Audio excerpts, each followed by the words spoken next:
Hello hello. क्या आपने कभी सोचा है कि जब किस्मत आपको आज़ादी का लालच देती है तो असल में वो आपको एक और भी गहरी खाई में ढकेलने की तैयारी कर रही होती है। मैं हूँ आरजे सिया और आप सुन रहे हो वो यादें। कुछ रास्ते आज़ादी की तरफ नहीं बल्कि एक नए नरक की तरफ ले जाते हैं।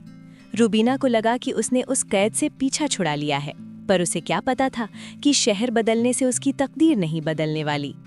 आज की दास्तान में धोखा एक नया मुखौटा पहन कर आएगा।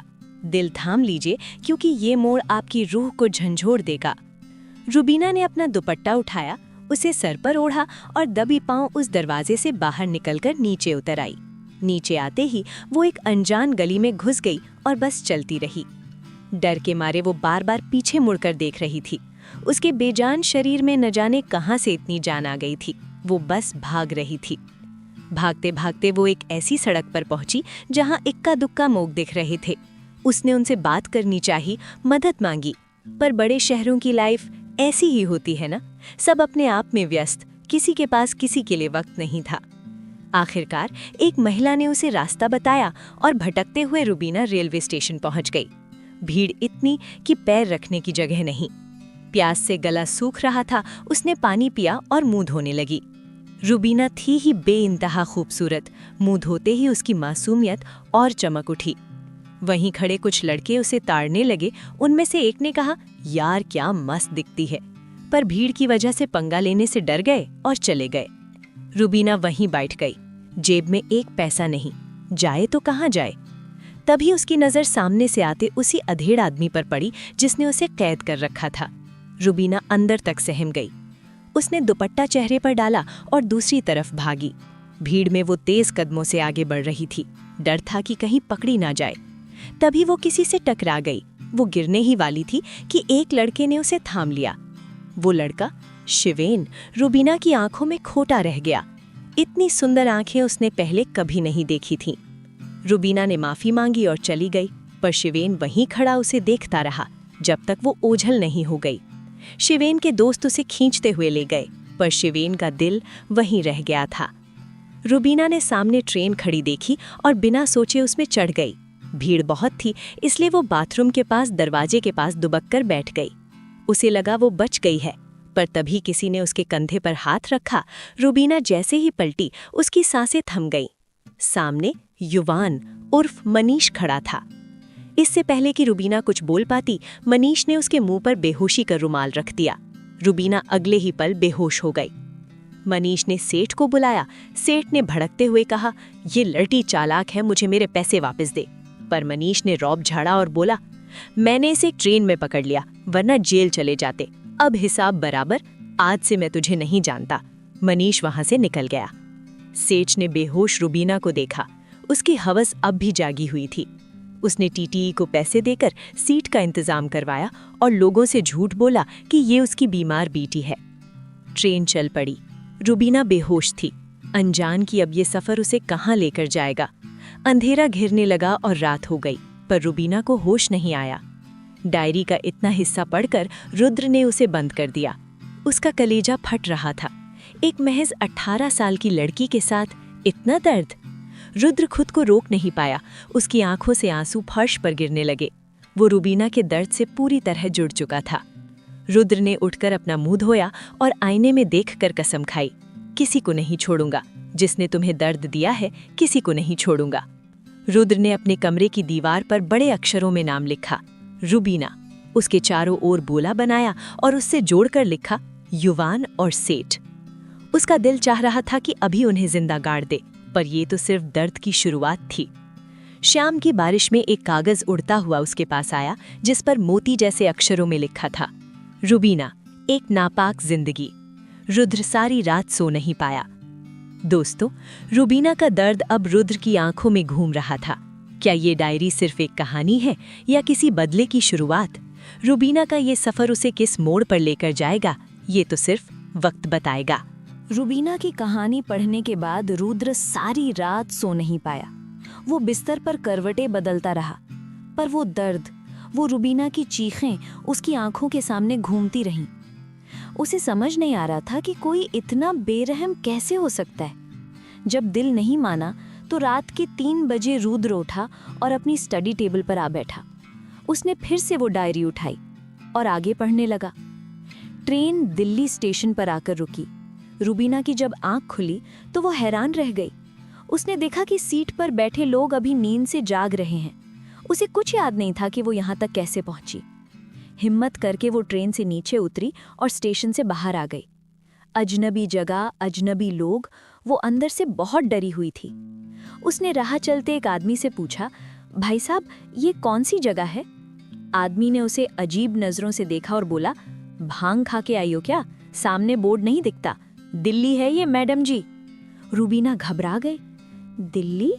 मैं यहाँ कैसे आई? पर उस आदमी ने उसे पागल समझा और चला गया।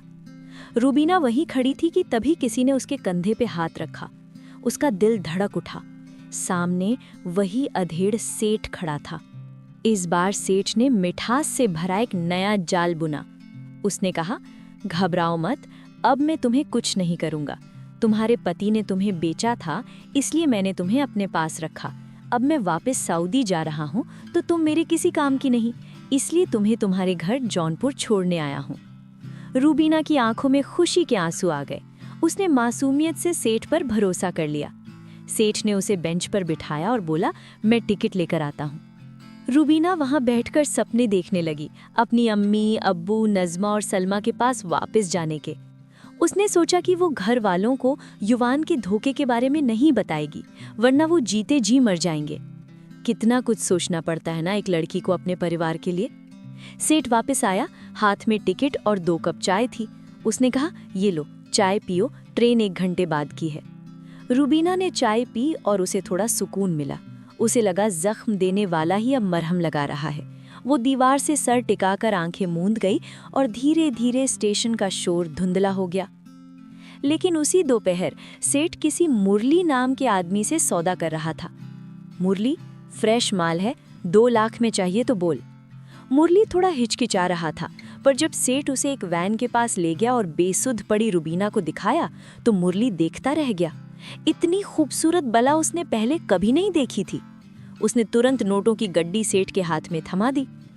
रुबीना एक बार फिर बिक चुकी थी, बेसुध, बेहोश। उसे एहसास भी नहीं था कि उसके साथ फिर से धोखा हो गया है। मुरली वैन में बैठ गया और ड्राइवर को चलने को कहा। वो शीशे में रुबीना की खूबसूरती को निहार ही रहा था कि उसकी गर्लफ्रेंड सोनाली का फोन आया। मुरली ने उससे झूठ बोला और मनाने के लिए एक कॉफी शॉप पहुंच गया। घंटे भर बाद दोनों बाहर आए और सोनाली से मुरली ने कहा, चल मैं उधर ही जा रहा हूँ, तुझे छोड़ देता हूँ। दोस्तों, रुबीना एक वैन में बेहोश पड़ी है और उसे खरीदने वाला अपनी गर्लफ्रेंड के साथ कॉफी पी रहा है। क्या ये सफर रुबीना को घर ले जाएगा या किसी ऐसी जगह जहां से वापसी का कोई रास्ता नहीं? रुद्र का गुस्सा बढ़ता जा रहा है, पर क्या वो रुबीना को इस नर्क से बचा पाएगा? अगला मोड़ और भी खतरनाक है, सुनते रहिए। कॉफी शॉप के बाहर खड़ी सोनाली ने मुरली से कहा, होटल जाना है। मुरली थोड़ा उखड़ा हुआ था, बोला, फिर से? सोनाली की मजबूरी थी। उसने कहा, क्या करूं? उसे और कोई चाहिए ही नहीं। मुरली को उस सेठ की नीयत ठीक नहीं लग रही थी, पर सोनाली ने उसे पुरानी याद दिलाई कि उस सेठ को मुरली ही तो लाया था। मुरली के दिल में सोनाली के लिए दर्द था। उसने दबे स्वर में कहा कि अब उसे किसी और के साथ देखना बर्दाश्त नहीं होता। सोनाली ने हसरत से पूछा, तुम मुझे यहाँ से कहीं दूर क्यों नहीं ले जाता? पर मुरली की बेबसी देखिए। वो बोला, जिस दलदल में हम फंसे हैं सोनाली, मुझे नहीं लगता वहां से कभी निकल पाएंगे। सोनाली ने एक गहरी सांस ली और सेठ से पेमेंट की बात करने को कहा। तभी उसने पूछा कि मुरली वैन लेकर कैसे आया है। मुरली ने गर्व से बताया, नया माल लेकर आया हूं, पूरे 2 लाख खर्च किए हैं। सोनाली ने जब वैन में रुबीना को देखा तो वो देखती ही रह गई। उसकी खूबसूरती ने सोनाली को हैरान कर दिया, पर अगले ही पल उसके मुंह से एक कड़वा सच निकला, यार कितनी खूबसूरत है ये, पर क्या फायदा? इसका भी वही हश्र होगा जो अब तक हम सबका हुआ है। धूल का गुबार उड़ाती वो गाड़ी आगे बढ़ गई। मंजिल थी जीबी रोड, दिल्ली। दिल्ली शहर की सबसे बदनाम गलियां, जहां शाम होते ही जिस्म के ग्राहकों की भीड़ जमा हो जाती है, जहां हर शख्स शराफत का चोला उतार कर फेंक देता है। गाड़ी रुकी और मुरली ने उस्मान को आवाज़ दी। उस्मान ने रुबीना को कंधे पर लादा और कोठे की सीढ़ियों की तरफ बढ़ गया। ऊपर तख्त पर बैठी 50-55 साल की अम्मा जी सिगरेट की कश लगा रही थीं। उनके कोठे पर 15-16 लड़कियां थीं, पर इन सब में जिसकी सबसे ज्यादा मांग थी वो थी सोनाली। मुरली ने अम्मा जी के पैर छुए तो उन्होंने गुस्से में पूछा कि वो 3 दिन से कहाँ था। मुरली ने मुस्कुराकर कहा, सब्र करो अम्मा जी, ऐसा हीरा ढूंढ कर लाया हूं कि देखकर तबीयत खुश हो जाएगी। उस्मान ने रुबीना को लाकर अम्मा जी के कदमों में डाल दिया। रुबीना अभी भी बेहोश थी। अम्मा जी ने उसके बाल पकड़कर उसे उठाया और उसका गोरा चेहरा देखकर बोली, कश्मीर की कली जैसी है ये तो। मुरली के चेहरे पर लालच भरी मुस्कान तैर गई। अम्मा जी ने नोटों की गड्डी फेंकी और मुरली ने उसे ऐसे लपका जैसे कोई कुत्ता हड्डी के लिए लपकता है। कोठे की बाकी लड़कियां रुबीना को जलन भरी नजरों से देख रही थीं, क्योंकि उसके जितना खूबसूरत वहां कोई नहीं था। अम्मा जी ने उस्मान को रुबीना को अंदर ले जाने का इशारा किया और मुरली को रोक लिया। उन्होंने अपनी भौएं चढ़ाकर पूछा, इस लड़की के आगे पीछे कोई है या नहीं? मुरली ने यकीन दिलाया कि उसका पति उसे बेच चुका है और वो सेठ अब सऊदी जा रहा है, इसका अब कोई नहीं है। अम्मा जी सिगरेट हाथ में लिए उठी और मुरली के चेहरे पर धुआं छोड़ते हुए ठंडी आवाज में बोली, अच्छा है, वैसे भी इस पिंजरे से इंसान तो क्या, कोई परिंदा भी बाहर नहीं जा सकता। दोस्तों, रुबीना अब इस पिंजरे में बंद हो चुकी है, जहां से सिर्फ चीखें बाहर आती हैं, इंसान नहीं। क्या रुबीना कभी आज़ाद हो पाएगी, या ये बदनाम गलियां ही उसकी तकदीर बन जाएंगी? उधर रुद्र ये सब पढ़ रहा है। उसका गुस्सा अब ज्वालामुखी बनने वाला है। रुबीना का अंजाम क्या होगा?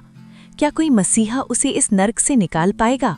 जीबी रोड, दिल्ली की वो बदनाम गलियां जहां से सिर्फ चीखें बाहर आती हैं, इंसान नहीं। रुबीना अब उस पिंजरे में बंद हो चुकी है जहां उसे खरीदने और बेचने वाले लोगों के लिए वो महज एक हीरा है, एक इंसान नहीं। डायरी का ये हिस्सा पढ़कर रुद्र की आंखों से फर्श पर गिरते वो आंसू, वो सिर्फ आंसू नहीं है दोस्तों, वो एक तूफान की आहट है। आपको क्या लगता है, क्या रुद्र इस नर्क की दीवारों को तोड़ पाएगा? क्या कानून उस लड़की तक पहुंच पाएगा जिसे दुनिया ने भुला दिया है? सिया कल फिर आएगी ठीक शाम 7 बजे, रुद्र के उस ज्वालामुखी जैसे गुस्से की अगली कड़ी लेकर। सुनते रहिए वो यादें, क्योंकि कुछ यादें भुलाई नहीं जाती, सिर्फ बदला लेती हैं। ख्याल रखिएगा, बाय बाय।